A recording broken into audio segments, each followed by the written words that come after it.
Calling all units, calling all units. Donut Shop has a fresh dozen. Go ahead and take a 1040. What is up? Good morning.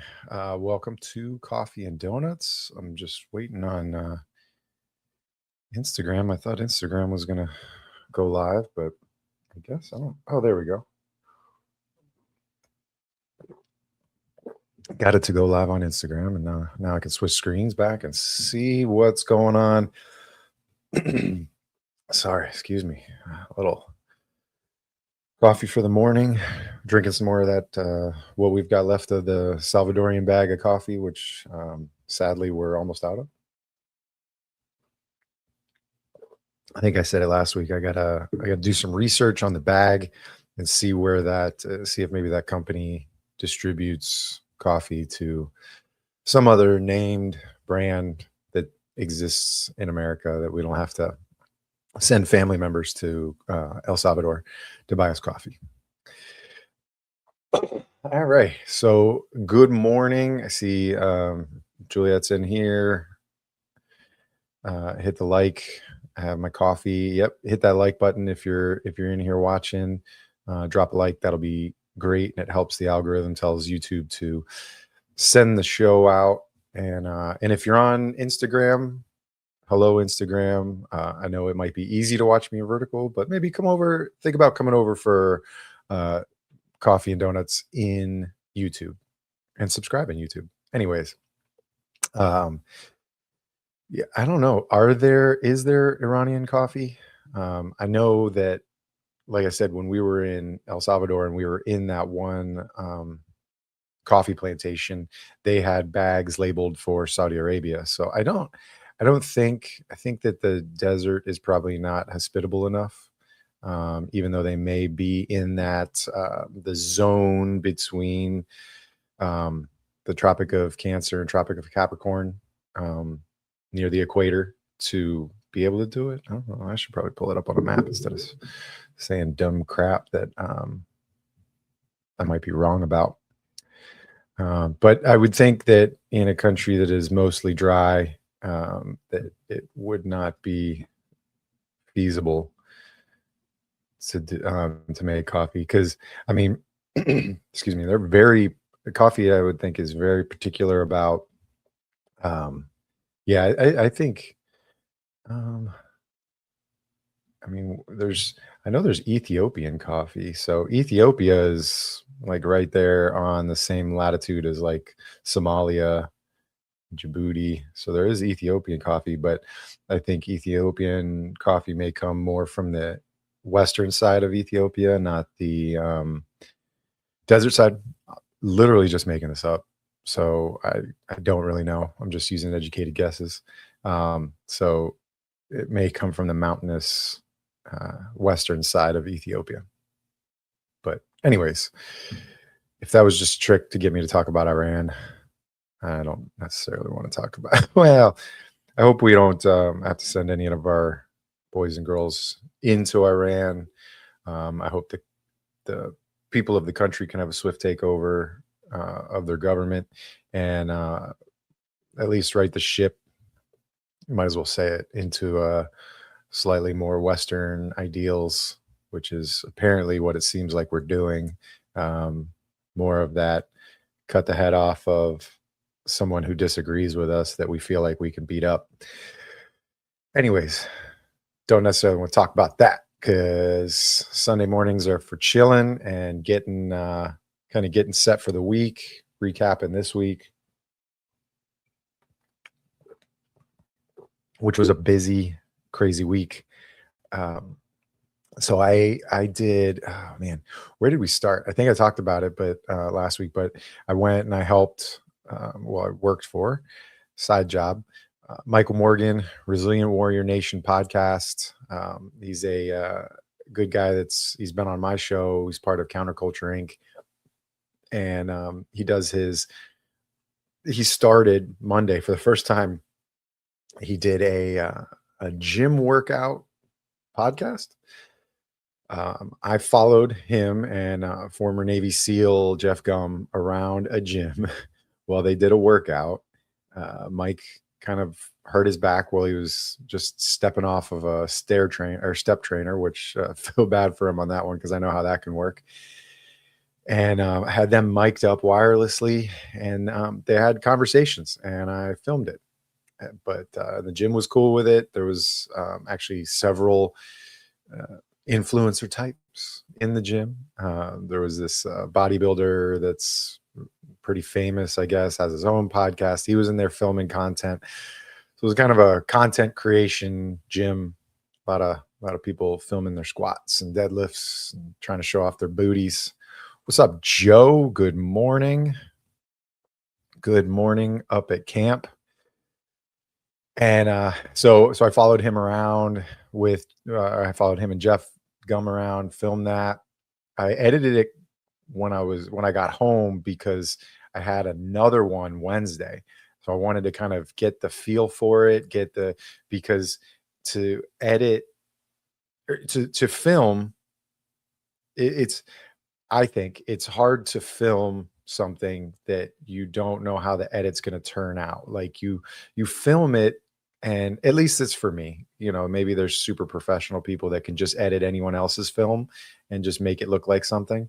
But for me, I try to film in accordance with my editing style or what I need. And then I also try to think forward to problems that are going to come up in my edit. And I accounted for most of it. I had to do a little bit of tweaking on some stuff, but it worked out, and the microphones worked out. I was super pleased with the microphones. I have the Rode Wireless Pro, and it's a wireless microphone that connects to a receiver that I plug into the camera. So it records both audio onto the camera, but then also on the device, the transmitter, if I hit record, it'll record to the device, and the device will hold up to 40 hours worth of audio.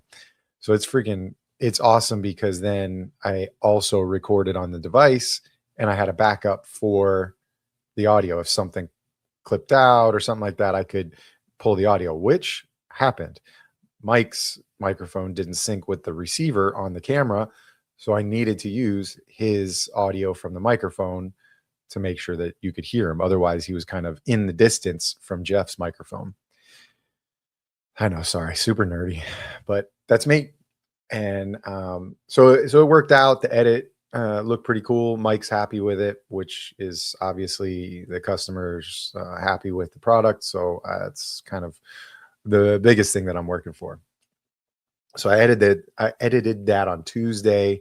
Yeah, Juliet says she's still watching the interview with the female fitness expert. Thank you for calling Jody an expert, but I'm pretty sure she'd say she's not an expert. She's learning just like everybody else. But yeah, this week's episode was with Jody, and the episode's done really well. I don't know if it's the hashtags that were used or her following clients, that kind of stuff. I appreciate everybody watching it. It was a good episode. But yeah, so like I said, like I was saying, I edited the workout, the gym podcast, and then but rewind back to Monday from the gym, then packed up and ran up to Big Dog Ranch. It's in Loxahatchee, which is like Western Palm Beach County. Really cool place. Huge like ranch.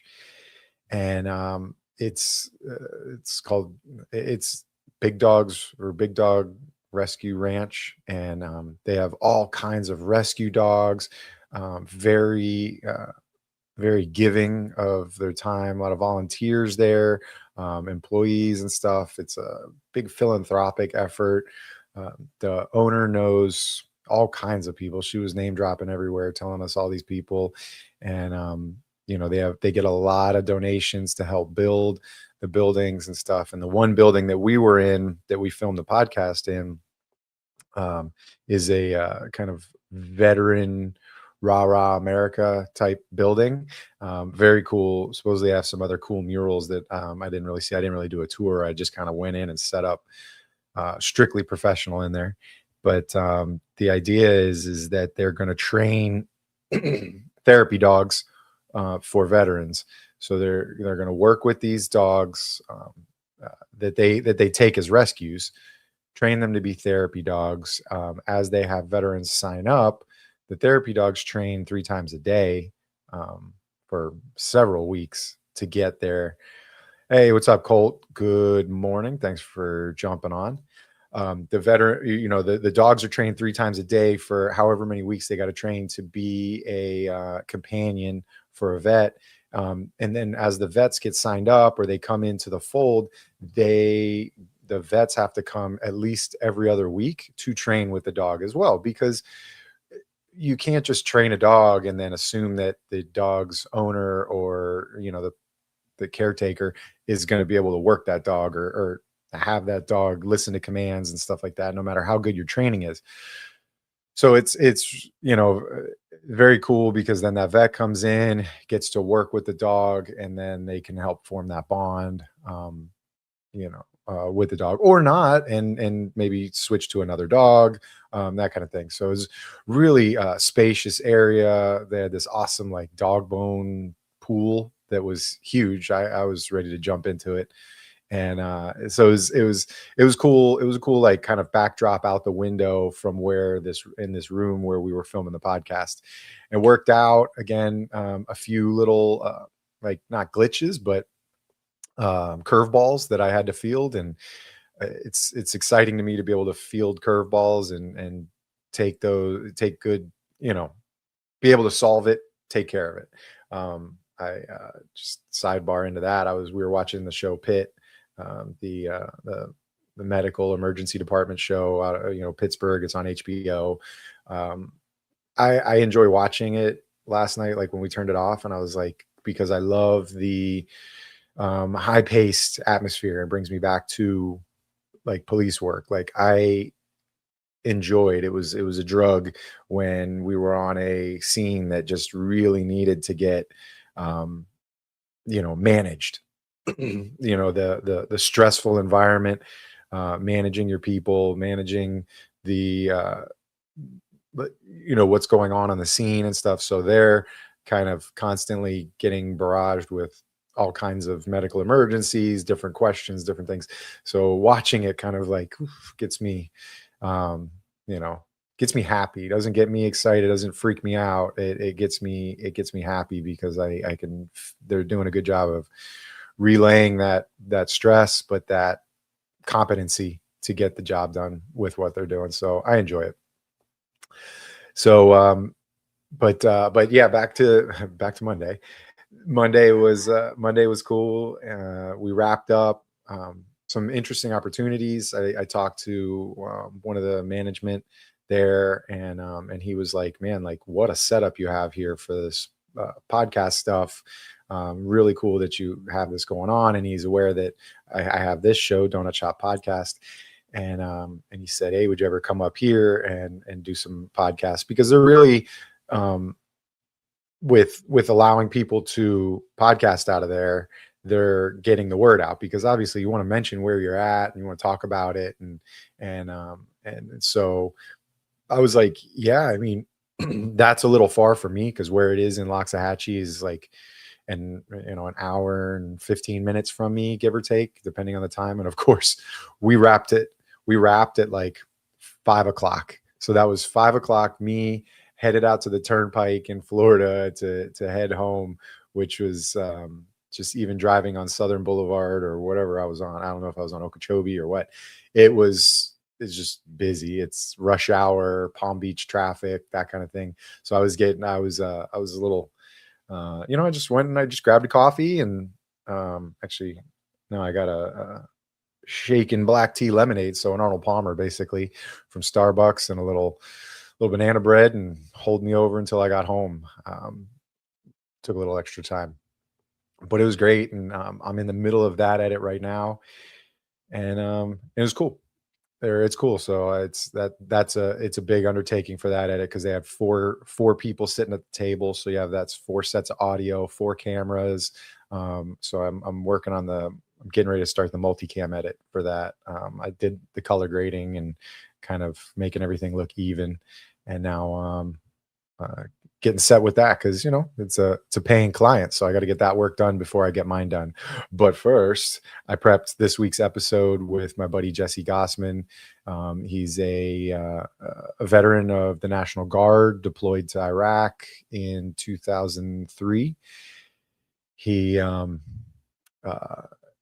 he had some interesting stories about that.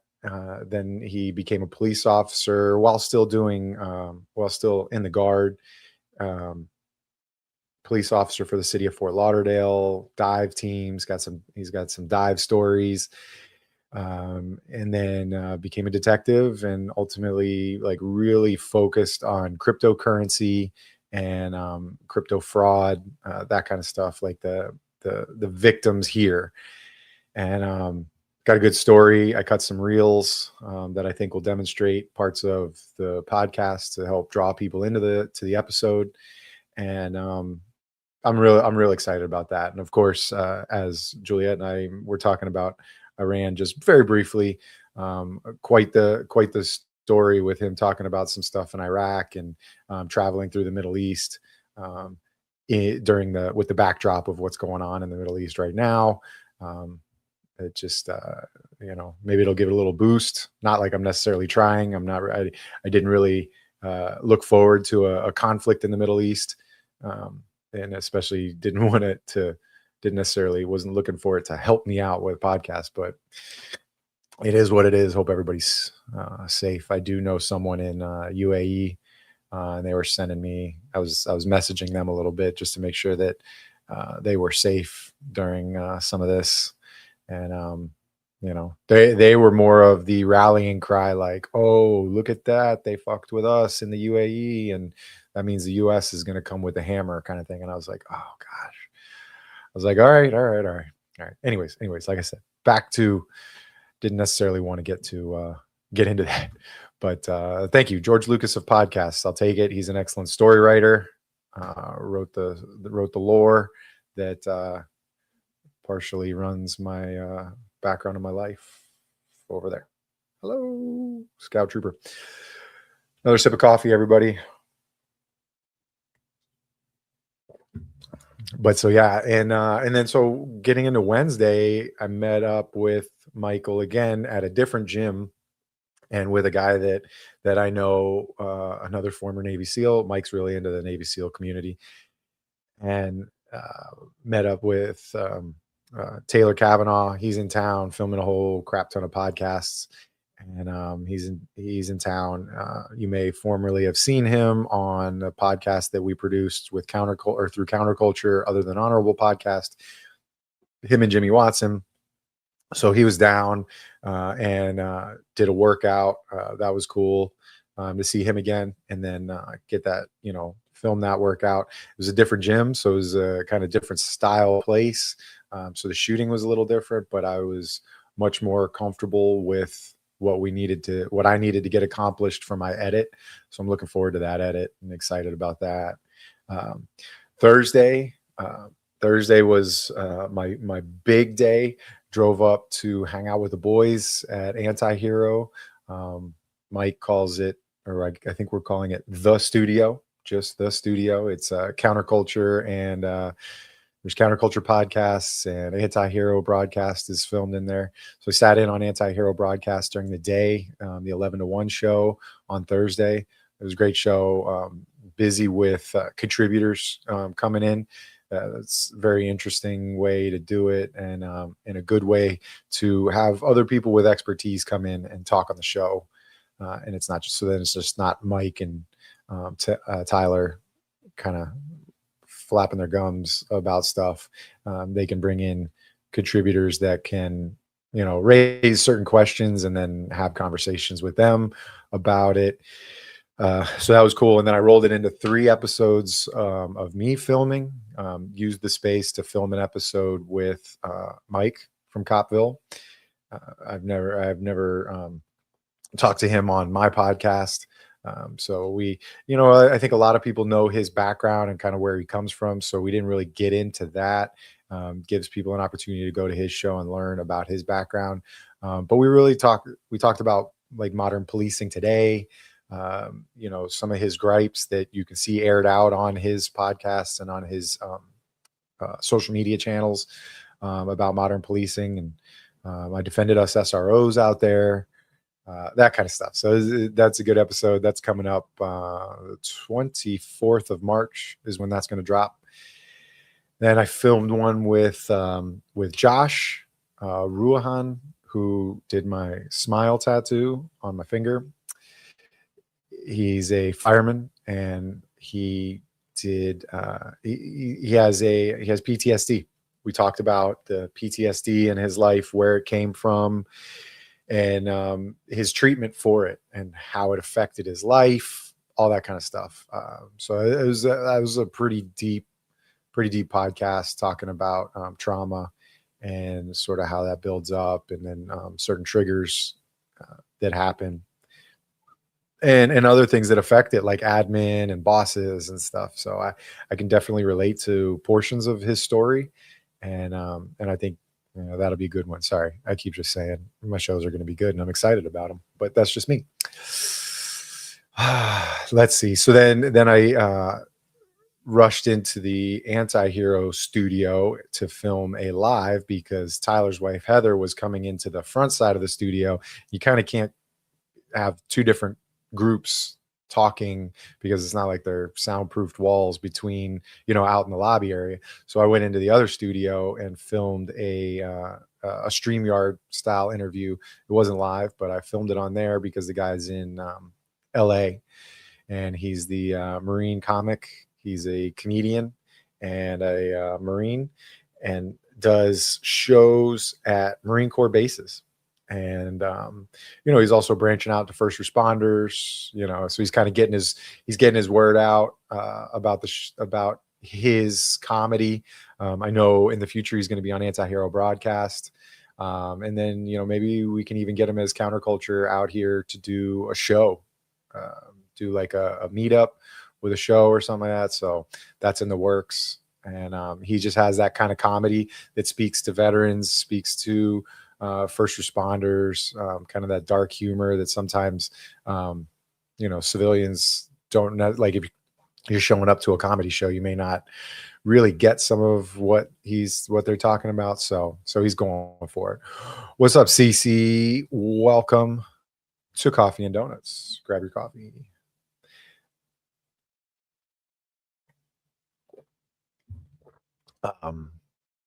But yeah, so is like that. So then, yeah, so that was the third show that I filmed for me that day. And then into Night Shift. Night Shift is a Counterculture Inc. show that runs from like 8 to 10 on a Thursday night.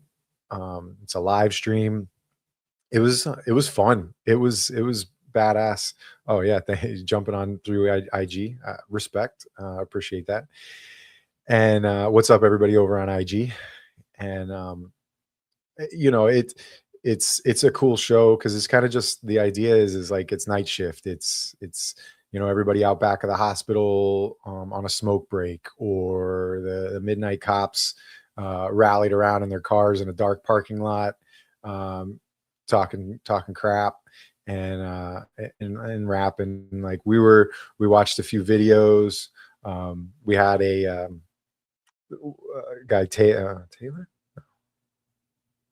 was his name? No, not Tyler. I think it was Taylor. I think he's a Patreon member from Anti-Hero. So he was in town for Disney and reached out through their Patreon and said, "Yo, can I come over and catch a show?" And he did, and he sat in on it, and he's a real nice dude. And he just got to sit in and talk some shit, and we enjoyed it. So hung out there. I slept over in the studio just to save money, which I'm not going to do anymore. I'm going to get a hotel next time. No, not trashing sleeping in the studio, guys, but there's a lot of neon lights in there, and a couple random noises. Tyler was asking me if I felt like it was haunted. I don't know if it's haunted, but there's a Terminator 2 video game that once in a while says a few things, and I couldn't tell if it was talking to me. But anyways, got a couple hours of sleep. Oh, there you go. Yeah, Colt, Big Banana Bread banana bread guy and coffee to survive. So, and CC prefers a nice coffee cake. All lovely things. So and then drove home. Traffic was great, and it was a chill ride home and back into the groove, getting editing. I've got this like list on my other screen now of all the stuff I got to get edited, which is exciting. It's it's great when the work is bountiful and I have plenty to do. I dig it. A couple weeks ago, there's like I was like dead on the show. There was like I didn't have any guests, and I had reached out to a lot of people, and they all started filling in, and they're here. And then the cool thing is now like I've got these shows that are going to be banked in and that are going to run like all the way through April. But now I have a couple other people hitting me up to do shows, so I'm stoked about that because now it's like the train's just running and can't stop, won't stop. Juliet says Ghost Bed, not a sponsor, but a spirit. So, but a sponsor of Antihero. So maybe there's Ghost Bed haunting the Antihero studio. It could be a thing. Not a sponsor of my show, but perhaps reminding people that I should be sleeping in a ghost bed and not on a sofa. I think I've told that to Tyler, is that he needs to get a little, just make a little ghost bed room, like feature their products. It could be like a showroom when people come over, hey, you hear me talk about it. And here is a little setup. Also a place for you to sleep if you need to sleep over, if you drink too much. Listen, man, you're doing that. You're doing the same thing that Mike does, getting sad, getting upset that I haven't invited you. Like, that's the thing is not necessarily with you, but with guys in the network, I'm trying to like a slow drip. I want to just boom, 7 episodes in a row, all members of Counterculture. But yeah, no, definitely open to do an episode. But just hit me up. And but everybody loves to say that whenever I start talking about shows. They're like, oh, I didn't get an invite. So I'm here, man. I got a little button on the website that says want to be a guest. Fill out some deets, or just hit me up. You know how to DM. So yeah, man, love you too. Yeah, so here Juliet says spring break's coming up, Fort Lauderdale and Miami. So South Florida, we're about to get busy. A little more on the East Coast for me. I'm a little more west side of the county, so I don't get the feeling as much. But if we decide to go downtown and stuff, it is a much more busy. I tell you, I can't.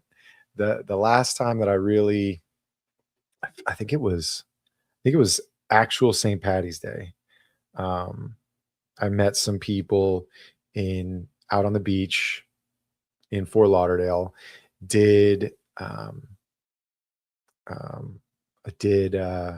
Elbow Room, was hanging out there. Just some people that were doing some bar hopping.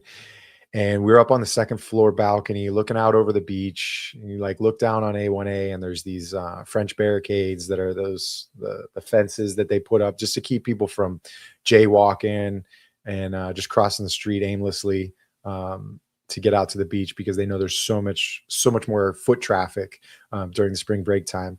And it was March 17th of 2020.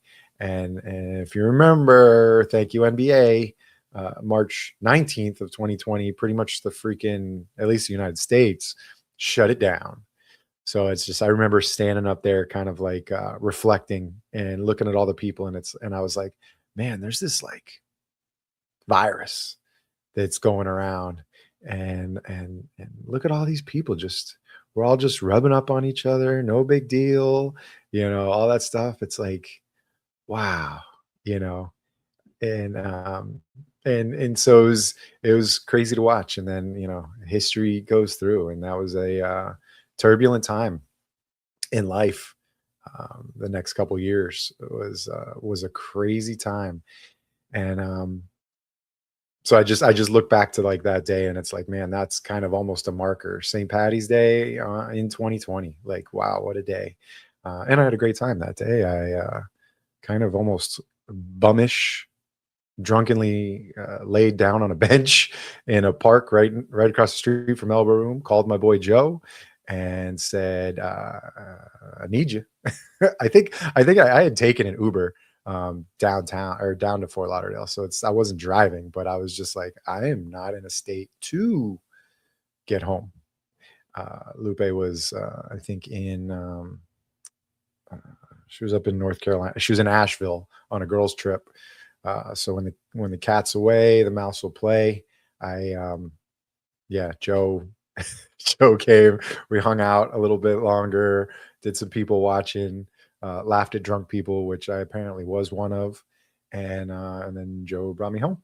So thank you much, buddy. He's picked me up a couple times, but I definitely make sure that I am not in the state to drive, and I don't intend on driving. And I didn't know what my Uber account would look like with the way that I felt driving home in someone else's car. So I said, if I get sick, I'm going to get sick in Joe's car. And Joe trusts and knows that I don't get sick. So here we are. Let's see. Questions from the crowd. Cece asks, is jaywalking a crime? Serious question. It is in the state of Florida, it is a civil traffic violation. So yeah, it's a citation. It's a ticket. Basically what it is in the state of Florida, you have to be able to walk like at an intersection, corner to corner. So if you cut short on the, not at the intersection and you walk across, you could be cited for jaywalking. There can be interpretations in Florida that you have to walk like a straight line. If you walk angular, that's a violation. But it is not necessary. So like my city that I worked for used to get grants from the state of Florida to run pedestrian violation stings or whatever. They would legit put out the giant electronic road sign that says jaywalking is a crime. Do not cross here. Use a crosswalk. Officers out enforcing. And people would still walk across and stand next to the sign. And then as they'd finish, the guys that were on motorcycles that were basically standing there would walk over and go, hey, how you doing? Thanks for crossing the road. Here's your ticket. And it's like, oh, like literally, here's your sign, like pointing at like what's going on. So, and our reason for enforcing it in like that specific intersection and the ones that they would do it in were because of the higher level of traffic fatalities involving pedestrians at that area. So it's like they're trying to enforce it to push education to prevent death. It's not to line their pockets. I mean, shit, they're getting their pockets lined because of grant money and it's on overtime. So that's how they're lining their pockets. So they're happy to do it. They're just, it's the ticket isn't necessarily making them money. They're trying to, sadly to say for some people, punish the violators. Cause it's like, look, like a sign's there telling you stop. There's visible cops in the area. Maybe I shouldn't do it. Because I remember when I was in LA with my wife and I went to go kind of like jog across a small street, she's like, whoa. Because LA is like on point with, if an officer sees you, boom, you are getting a jaywalking ticket in LA. And so she was, it was ingrained in her. But in Florida, we're very laxed. Like jaywalking is a very lax crime. Yo, go do your thing, man. You die. So, maybe we bred, whose fault is it? Chicken or the egg? Maybe we bred people to not pay attention to the law. And so then occasionally we decide that we want to turn on the faucet for law enforcement. I don't know. That's a debate for another day. But yeah, so what else we got? Colt catching his first Sunday morning show. Is the job dead? Mike and I discussed that. And Mike's been doing some clarification on his point. I tend to agree with his refined point that he's brought up, and it's kind of really where I was, because parts of the job are dead where it's just not the same. But you always hear the old guys saying that. Like when I came on, the old guys were saying, "Oh, the job's not the same, this and that." But things improve. Things get better than what it was for them. Sometimes for us. So it's just what's the phrase? The only constant is change. And so yeah, parts of the job may die, but I think one of the biggest things is that is dead is or dying, the loss of good leadership. Um, Leadership elevates sometimes at too rapid of a pace, and people or in the people in those positions um, have things to lose and and sometimes are pressured by electeds, pressured by outside sources to not think about what the job is. So almost in their mind, the job died because they've forgotten about the job and they become more of an administrator. So yeah, parts of that, the phrase is the job is dead could um, could be true. And the job is dead to a lot of administration. There's some good administration out there, some people trying to do the right thing, some people trying to grow their agency and the field um, at large. But some just really are out there for themselves, and and uh, and then and another portion of it that I really strived hard to do when I was upstairs working in the public information space is communication. We try to do a lot of communicating with the public to keep them informed. And one of the things that I kept reminding administration was that we've got to craft a message internally. We have to talk to our people. Our people are out there seeing that we're talking to the public, but hey, you're not talking to me. Like, how am I supposed to know what's up? And so I was always huge with communication.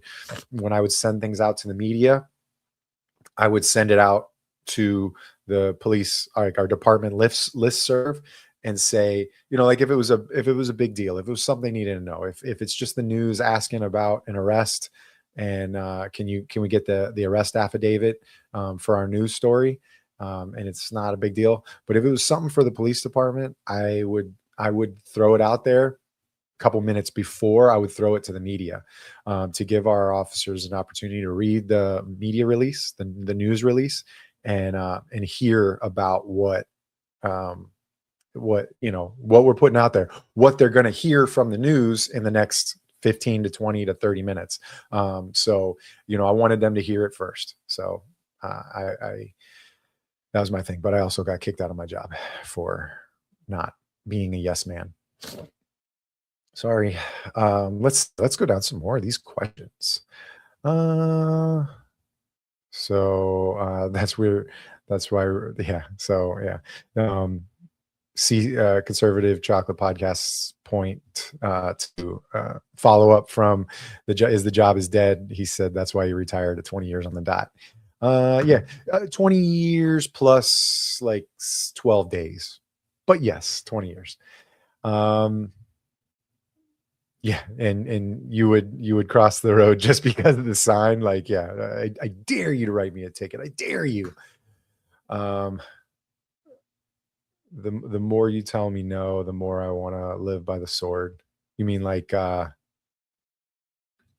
more I tell you no, the job's not dead, you want to live by the sword. Like, you want to get into the job, or you want to fight me on it. Like, is that like, what do you mean? I don't know. Is there a serial killer in Broward County? I don't know. I don't honestly know. Probably. There's probably 2 serial killers in Broward County. We just don't really know it. Sometimes you gotta communicate. You got to communicate between agencies to have that stuff like, oh, wow, look at that. So CC says this network single-handedly steered me away from the law enforcement route. Not a bad way. But because the fact of the uphill battle most dudes are fighting against leadership. Yes and no. You can get out there, you can have a good time. you can find the right agency. I'm also sitting here as a salesperson for an app that helps people get hired in law enforcement jobs. So that's another side hustle that I do. The Police Jobs app, it was created by my former podcast partner, Nick, and he brought me on to talk to agencies, which I still haven't done yet. I'm just working up on my knowledge and experience with the app because I don't want to like go in and talk to somebody about it and not have full experience and full knowledge. But my thoughts coming into it from like the counterculture mentality is that I really want to encourage the right candidates coming into the job. Like, I don't want those people that are sitting there showing up to these workouts that the app puts on, super worried about taking selfies and posting selfies in themselves. Look at me, I'm at a Police Jobs app workout and stuff. Yeah, film me at the workout, busting my ass saying, work hard, get this job. Like, that's the post for social media, not the selfie, duck lips, that kind of stuff. Sorry if it sounds like I'm just picking on women, but I've seen a few of those posts from that app. So I am not looking for those kind of candidates. And someday when I do show up to those workouts, I might pull those people aside and say, you need to start, thinking about this, because if you're already doing it, because someone's pulled me to the side, I'll tell you this, I've told it before. As soon as I got out of the academy, we're talking MySpace days. On my MySpace, I wrote taking out the trash as my career field. And I had a guy who had 20 years on with the town of Davie hit me up, that I knew because we used to hang out at the bar together. And he goes, bro, take that shit off your MySpace. Like, we don't talk like that. You don't need to do that. So, I mean, that was ingrained in 2005 in me. Like, the social media, the bullshit, like, don't mix this job with your social media. And so I learned that then. And I still appreciate that advice. If you just want a pension, go U.S. Postal Service route.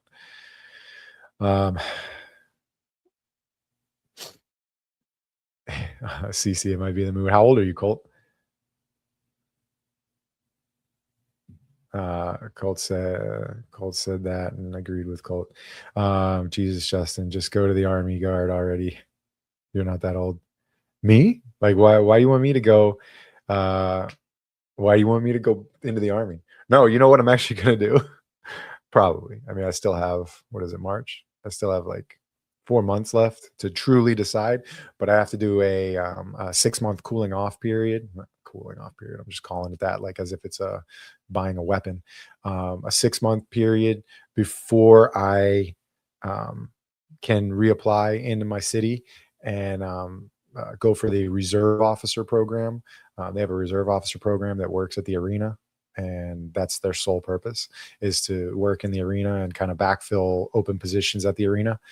And there's a lot of opportunity to work there, so I can still put the uniform back on, and I'm completely physically able to do it.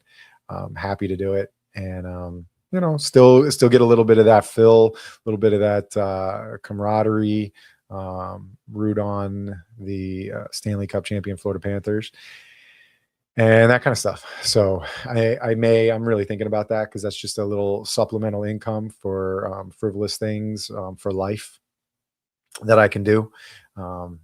Just a little side hustle. So yeah, I still got the juice in me. I still talk to the boys, but I've said it before. I just hit bank. I wanted to get out of there before something crazy happened or whatever. It's maybe I got a little poisoned by Mike and these guys, like thinking that somebody's going to come after me or whatever. But the opportunity was there, and I pulled the cord, and I'm super happy. Very fulfilled with what I'm doing right now. These podcasts, the editing, cooking at home. Like, I'm working off recipes that I get from the app Fitmen Cook. I'm cooking every night for Lupe, so the food's like ready when she comes home from work, and that's fulfilling, man. Like, I really enjoy that, and I find that that's my place right now. So I really dig it. Yeah, it's still new to me, a couple months old on that, but I'm really enjoying it, and that's you know kind of what I'm doing. Let's say serious question. How was it being a cop after 9/11? Ever want to leave and join up? So 9/11, I was a sophomore in college, and it hit. I was in ROTC in college. Um, at that time, we weren't necessarily thinking about war. In hindsight, we know what happened. We weren't really thinking about war. ROTC was getting up my ass to sign, and I just kind of decided like, hey, I'm going to keep doing this like college thing and playing here instead of signing, and I didn't. Um, do I have a serious love and respect for the military. I have a lot of knowledge about the military just from, my experience doing that stuff. Um, playing Army in ROTC and in JROTC. I'm not ashamed to admit that, but I got exposed to a lot of it, and I really enjoyed it. Um, do I regret it? No. Um, was it an option? Hell yeah. But I just took a different path, and that's the path, and that's the choice. Colt's 24, and yeah, that's right. And shipping and basic training on Monday. Oh, damn, dog. All right, yeah, man. Um, big ups. I was just talking to one of my former police explorers, three brothers, triplets. I recruited them into police explorers when they were in high school, when I was an SR, excuse me, after I was an SRO, but I went back and set up a table just like a military recruiter. So I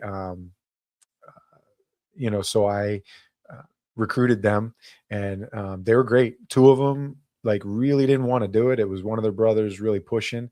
But I was talking to one of them last night on IG. He's in Korea right now, getting ready to go to his next duty station, which is in Texas. So I hit him up just because I was like, hey, I want to check on you and your bro, because two of them went into the Army. The other one went to college to be an architect. And their personalities are also vastly different, even though they're triplets, but just super great kids. They were in our Police Explorer program for years, and elevated up to leadership positions, and they're family. And so I reached out and was just talking to him, checking on things. He was checking on me, seeing how retirement life was like, that kind of stuff. So it was cool to talk to him. I wanted to make sure he was safe. That hey, are you deployed, or are you out in the Middle East? I mean, I know he's Army, but you know they could be out there. They could be moving out there. But yeah, he's in Korea, getting ready for the next duty station in Texas. So super proud of those guys. They've come back. They had come back before I retired to the police department for like an Explorer Post event, and they came in their multicam, their battle uniforms. My buddy that he retired, that was the Explorer Post advisor, when he did his retirement ceremony, they showed up in their Class A's, and it was just really cool to see the new Army Class A's, the like kind of brown World War II style. I was digging it, and just super proud to see these guys growing up to be men. Knowing them from when they were in high school, and so just you know.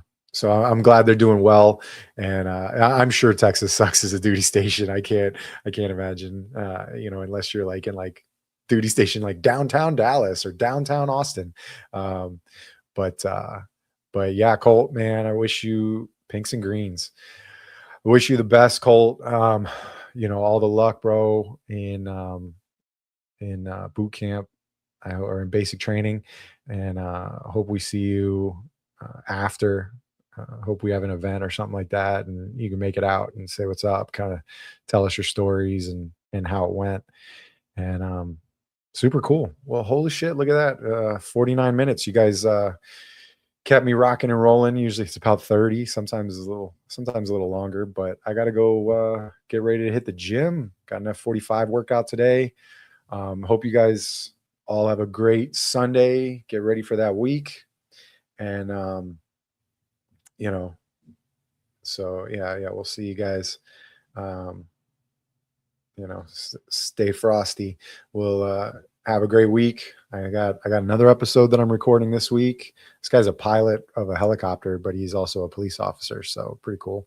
And just episodes recording every week, plus more episodes coming out. So show us your outfit. What do I got?